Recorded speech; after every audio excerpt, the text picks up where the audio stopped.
We are Ole Miss Rebels. As Mississippi's flagship university, we dig deeper, see farther, work harder. We pioneered human organ transplants. We helped prove Einstein's theory of gravitational waves. We are conducting life-changing research that solves the problems of today. We are Ole Miss, transforming lives and the world. Welcome to the POMcast with Stephen Willis. Now we're going to do things a little different. We are going to provide an honest look at Ole Miss athletics for the fan, by the fan, and of the fan. That is what we do. Hell be to me. I'm just kidding. Tune in for some Ole Miss sports news. We're going to give it to you straight.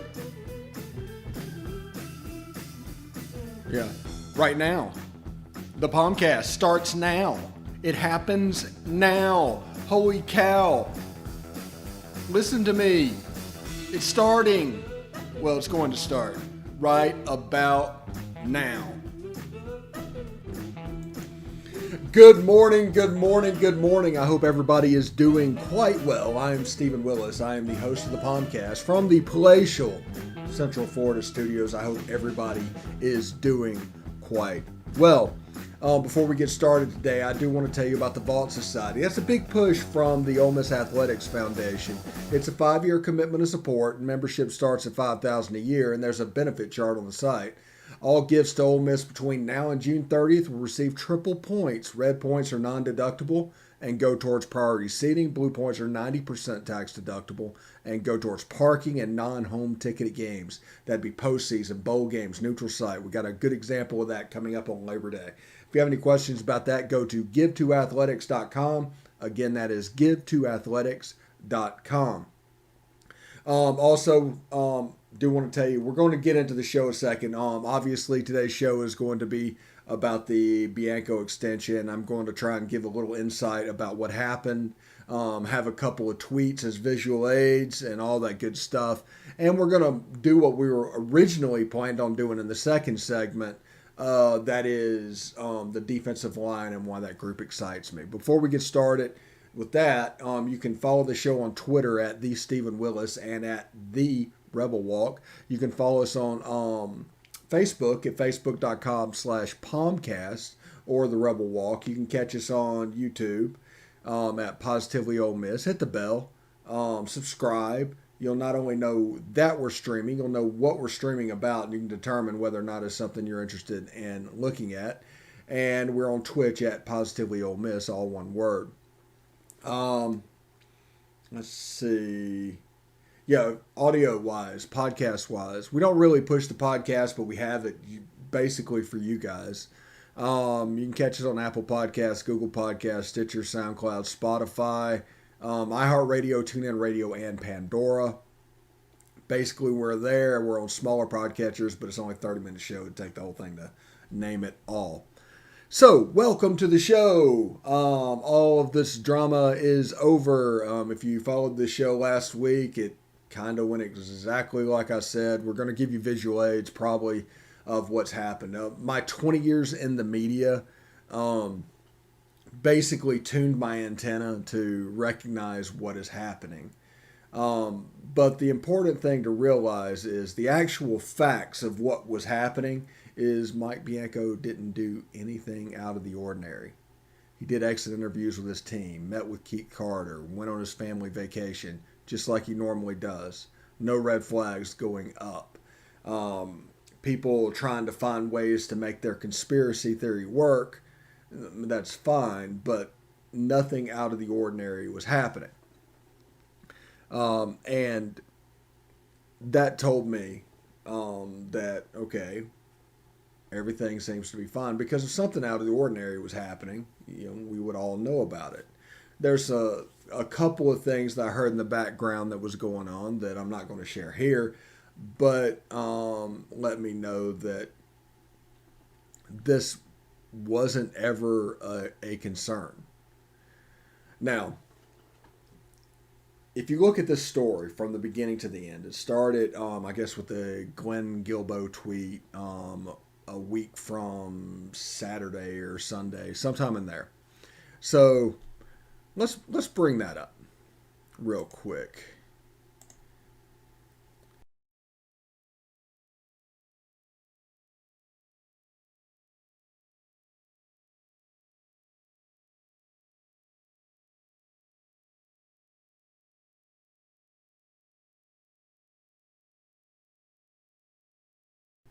But it basically said, talking people in is like, hey, you're looking at his postseason failures. This is what could happen at LSU. And it was very much a plant. Somebody told him to run that up the flagpole. And it also mentioned in that same tweet that Ole Miss was the second school in the state of Mississippi. Yeah, yeah, right. That's a red flag there. And it also mentioned Coach O having 1 year with Joe Brady showing out. So right off the bat, it was an obvious plant from you couldn't determine whether it was from the school or from a faction of boosters that really wanted Bianco. If it was the school, they were going to try and get him. If it was a group of boosters, then they were trying to sell other boosters and the school on their idea and try and force their way through, if that is understandable. And then after that tweet, it started feeling out like Todd Walker came in wanting to be the hitting coach for Bianco and said that on the Monday after the Arizona Super Regional, he interviewed in Baton Rouge. And then Guilbeau came out the next day and said that Bianco and Cliff Godwin were going to interview in Baton Rouge. And it just started a snowball effect within them because they were trying to force their will.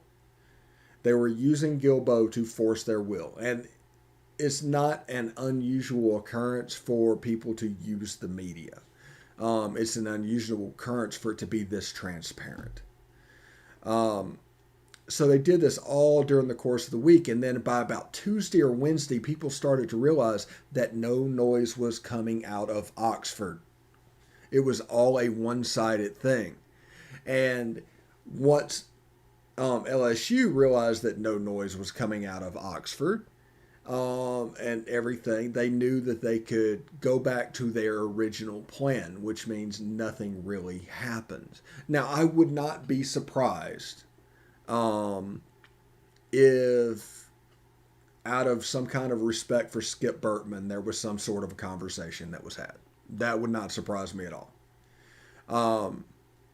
That said, that leads us to the second tweet.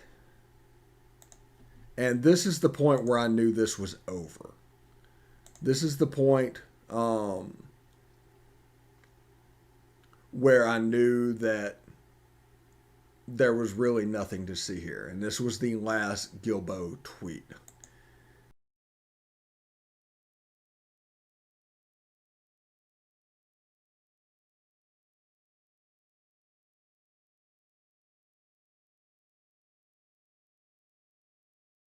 He said they interviewed for the job, but no offer was made. Now, any common sense would tell you, any common sense. I mean, you're just a step above flotsam at this point. That Mike Bianco would not publicly interview for a job unless an offer was to be made, unless an offer was made, unless the offer was on the table, because the offer would have to be there to get Mike Bianco in the room. So if you're going to come out and say that he interviewed, but he didn't offer it, as if a JUCO coach trying to get the LSU job, all of a sudden, A and B do not match. And both of those have to match for this situation to be plausible. And at that point, you know that this is false, that this isn't working, that nothing is coming from this. Now, you might want something to come from this. You might want this to proceed forward. And that is a small, tiny group of Ole Miss fans that were trying to will this to happen. They jumped on this story, put their arms around it, and they were going to make it happen, even to the point where they would say things like, well, if Mike Bianco interviews, he can't come back. It was the demarcation line. And then all of a sudden this tweet came out, and there they were. Oh, this is happening. This is going on. No, not at all. Now, I do not understand how people can be so cynical when it comes to the national media when covering our most important things, and so trusting of local media when it comes to covering something as silly as sports. The same type person is doing both jobs. Sometimes they actually are doing both jobs because we've cut down our staff so little. But 20 years in media lets you know what you can read and what you can't read. Mike Bianco would not interview for a job and then not get an offer. That doesn't make sense to anybody. The only explanation would be he didn't interview. So, I've got some stuff off the record from earlier in the week and all that stuff, and there's a lot of smoke that came up on this one that wasn't coming from Bianco. There were generally people trying to will this to happen because he did a fantastic coaching job with all the injuries that he did this year. Get to a game 3 in a super regional, there is no reason to negatively impact anything. But they tried. They literally tried. But at the end of the day, he's back where he has spent the previous 21 years, staying at home, doing what he needs to do. And we've got potentially the whole offense coming back next year. Need to work on the pitching staff, obviously. We're going to get Chris Muller on the show. And he's going to break down a little bit of the future. We're going to do that really soon. We were waiting until all this drama disappeared because it was going to affect the reaction show that we were going to do with Chris. So, keep that in mind. That's probably coming up end of this week, early next week. I also have a preview with Alabama, I think, coming up. I'm recording at the end of this week. Rebel rankings this week will be the most important upset win. That's pretty cool. As you disappear, obviously, the 1952 Maryland game probably will not make the list because that game is about 70 years ago at this point. And Ole Miss had a huge up that brought them onto the scene. That absolutely did. But about 1970 on, Ole Miss dropped off the scene. So that's the reason why 1952 Maryland probably will not end up on the list. You have to tune in to find out what did, though. So, to recap real quick before we get into the commercial break and defensive line, there's 2 tweets. Two Glenn Guilbeau tweets that said everything. One was an obvious flag of a plant, and I explained that. And then they're talking to the fan base. They're trying to make this more plausible, saying things like, he did very well at the second school in Mississippi, that Coach O did better here than at Ole Miss.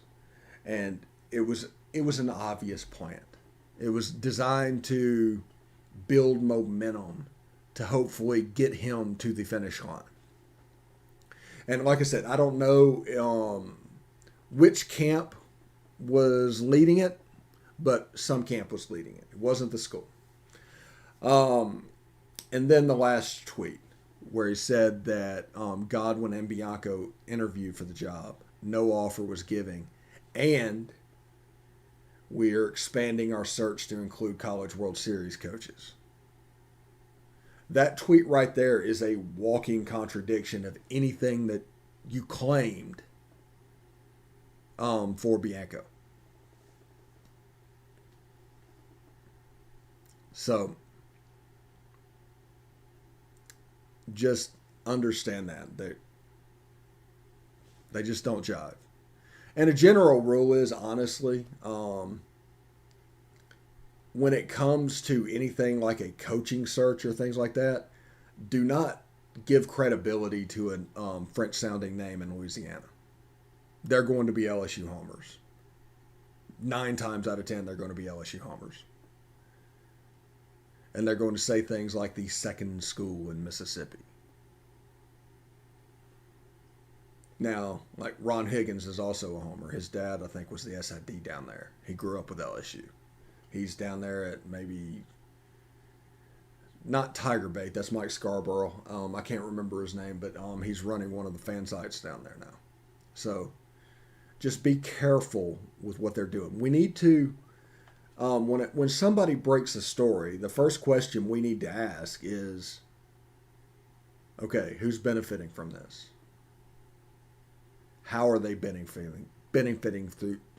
How are they benefiting from this? Are you a subscription service and this is designed to feed drama and boost subscriptions?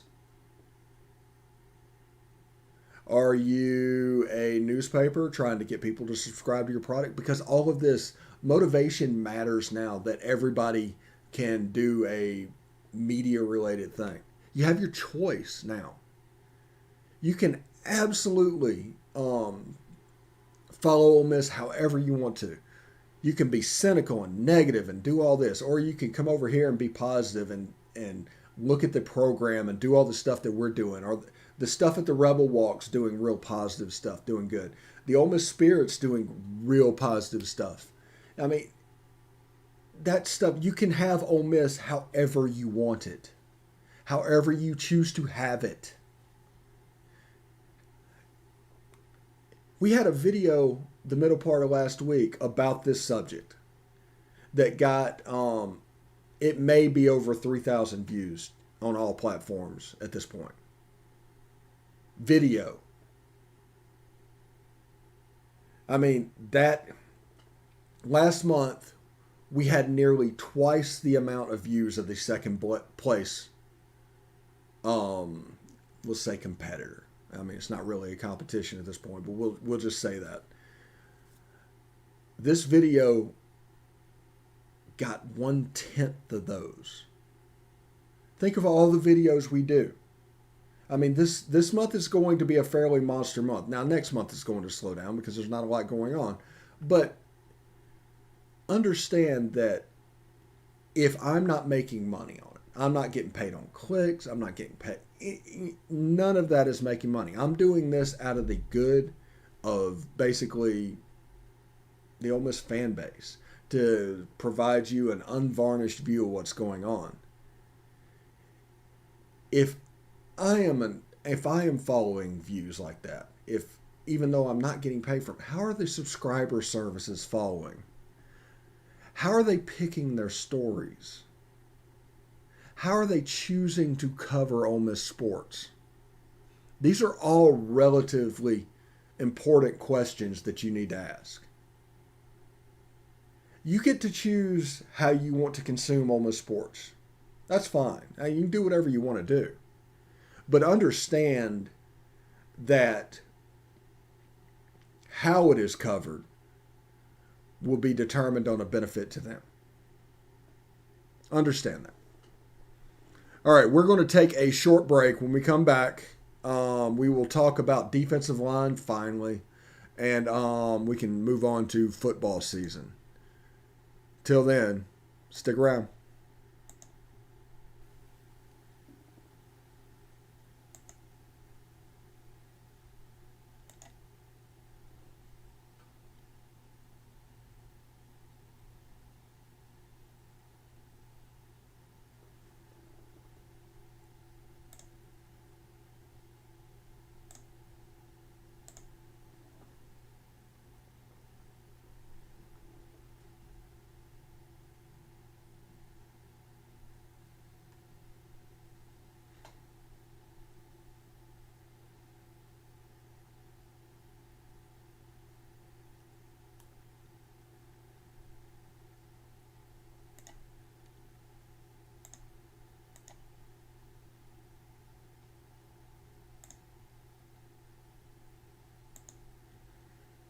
All right, welcome back.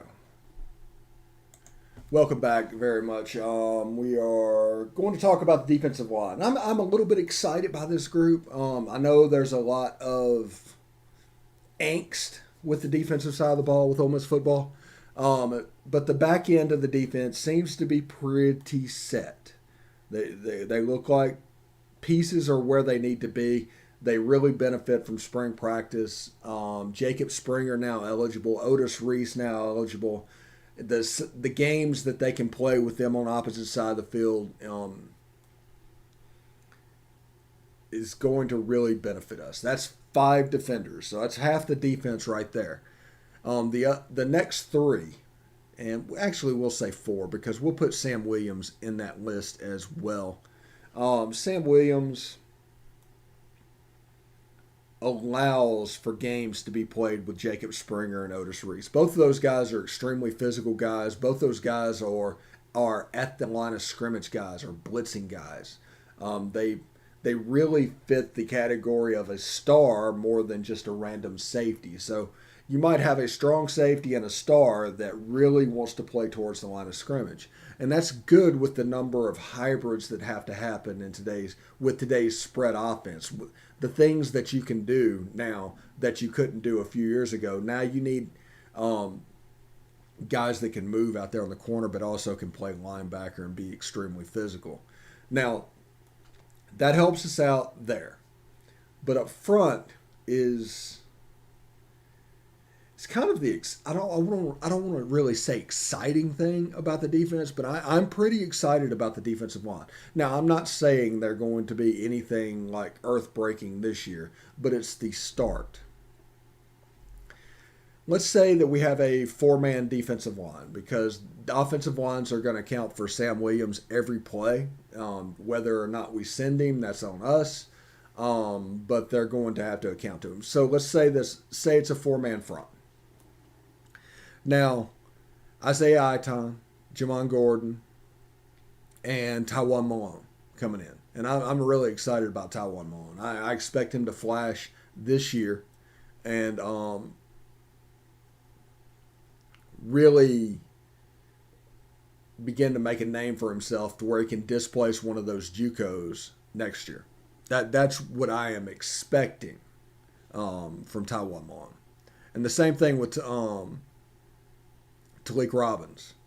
I expect him to flash a little bit. So that's 4 in the tackle and nose guard position, 4 players. Now, I am not very overly enthusiastic about returners like Katie Hill, Quentin Bivens, and those guys. They struggled a little bit last year, and they allowed basically us to be singled up on the offensive line. What that means is the offensive line didn't have to use a double team necessary to block us or any particular player. If Tywan Malone and Isaiah Aiton or Tywan Malone and Jamon Gordon or Jamon Gordon and Isaiah Aiton force the other team into double teams, you can cut down the numbers they can use to block a player and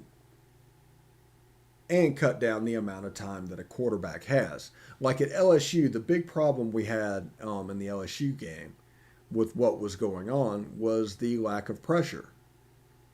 I mean, that was the whole problem in that game. We could not get to Max Johnson, who's a true freshman quarterback. Could not be rattled. Now, do you blitz him? What do you do? Do you want to put those young guys back there on an island? Because this would have been like Otis Reese's second game. Jacob Springer wasn't out there.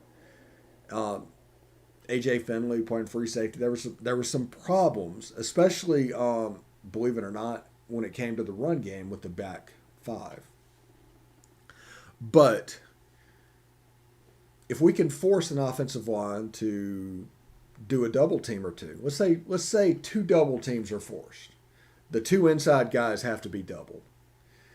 Now, that could be 4 offensive linemen out of 5. The ends have free reign. One of the ends is one-on-one, and then a linebacker is on a back or a tight end. All of a sudden, the internal clock of the quarterback really speeds up. Or he's dead meat, but it's probably going to speed up his clock, and you're going to see a lot of dump offs and little short passes where the back five can rush up and make the tackle. Remember what I explained about this defense. This defense is not about bend but don't break. This defense is not about anything but explosive plays. And they're going to give up points. There's going to be teams that are able to put up a drive against those guys. But the whole goal is on 2nd and 7, you have a lost yard play of 6 yards. And all of a sudden get off the field on 3rd and 13. Or force a pass in and it gets intercepted and field position changes. The whole goal of this defense, the whole goal is to steal 1 or 2 possessions a game. Because the offense doesn't believe it can be stopped. Now it will. I mean, it's not perfect. But they don't believe they can. And the team is set up to where the offense is scoring. You need to hold serve twice. You need to not get broken.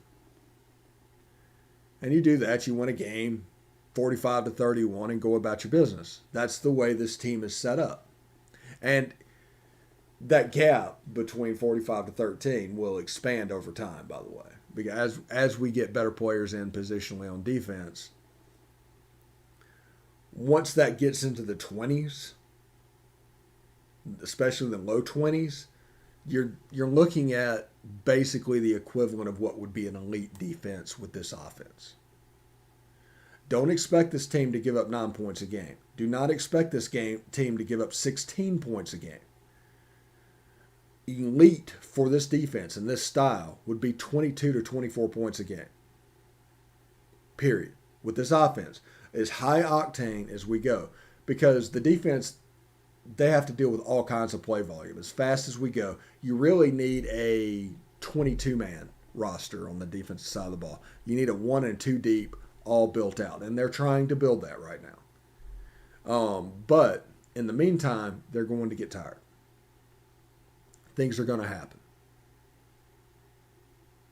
And it's imperative that that defensive line, which I think this is the first step of what I just said. This is the first step. That and getting the defensive backs fixed, which was really done last year. They delayed the transfer rule to where Jacob Springer couldn't play and Otis Reese couldn't play. That literally affected the back. So they're going to be new this year along with the defensive line. But this year is the defensive line. And then once those get situated, we're talking about the 2 linebacker positions. It's important that they're kind of set up too. Now, Chance Campbell is going to help out a great deal. He's a more athletic guy than you think he would be, and he's a tackling machine, which is really what we need in that defense. And then you have Lakia Henry, Momo Sanogo, those guys. So it's going to be a lot of fun this season, honestly. To watch that offense work and to watch that defense improve and watch them grow. We saw last year by the Indiana game, they were okay. They weren't great, but they were okay. Ole Miss won that game against the top 10 opponent. All right. I'm going to give you a couple of minutes back. Thank you very much for joining us. Understand again that you need to look at all media with a critical eye and not really fall for what they're saying because there's just a chance it's not there. But tune in tomorrow. We're going to talk a little bit more about football. We're going to start building down that road. We're about 3 weeks away from media days. And from there, it should be pretty great. All right. I'm Stephen Willis. Thank you. Hotty toddy.